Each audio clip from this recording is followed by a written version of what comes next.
Hey everyone, thanks for tuning into Tactical Tuesday. Today we're going to be talking about the three elements of the cordon. And so let's just hop into it real quick. It's going to be quick, dirty, simple, nothing too crazy, just kind of giving the basic fundamentals so that people can kind of understand when they're conducting their actions on objective. Well, those are super important. So is the security around you, if you could afford it manpower wise. So the three elements, right? You have your outer cordon, your inner cordon, and then you have your search or raid team. So if this is your objective, your outer cordon should not be that.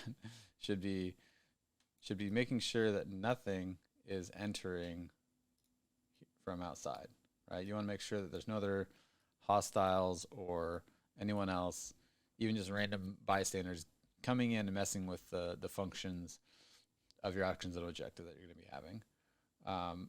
Your inner cordon, right, here is going to be ensuring that no one or no object, nothing is getting out of that objective and fleeing or leaving. So their job is to contain, and the exterior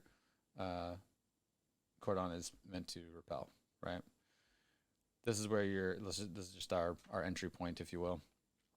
Um, this is where you're gonna have probably less people from the at least the inner cordon on this side, right? Because you want to have as much room and space for your entry or security team to make entry, right? So it's really simple, really quick and dirty. I'm not gonna get too too in depth with this stuff because it's really simple, honestly.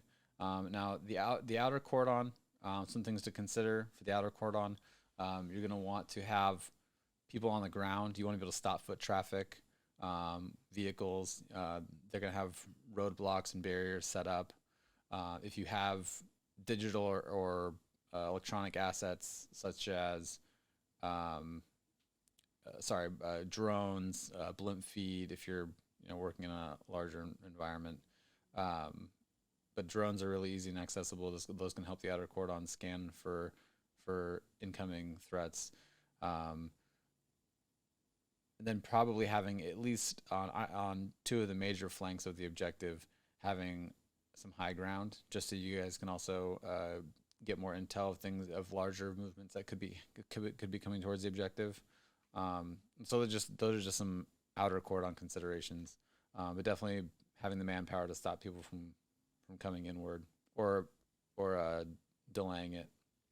The inner cordon needs to be boots on the ground, um, making sure that there's a lot of communication between, especially the inner cordon and the search or raid team, especially if it's going to be a raid team, because if there's expected hostiles in there and there's expected fire to be, potentially an engagement, you want to make sure that they're not going to be like if the raid team is making entry and they start shooting for whatever reason, and now you have potential bullets that are passing out of the way, right? You want to make sure that whoever is sitting in that inner cordon has cover, uh, and that the raid team knows exactly kind of where they are, just to kind of ensure that they do everything they can to not be.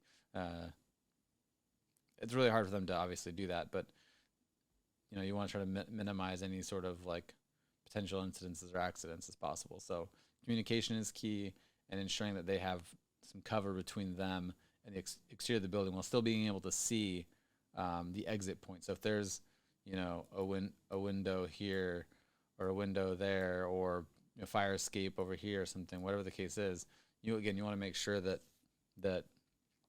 they can cover those exits while also being able to stay behind cover so that nothing crazy happens. So um, the actual search team or raid team, um, that will be probably the next video we'll go into is the three elements of the raid force. Yeah, hope this kind of gives you guys something to think about, especially moving forward into your own mission planning. Again, it's really basic. It's really simple. It's something that's easy to set up.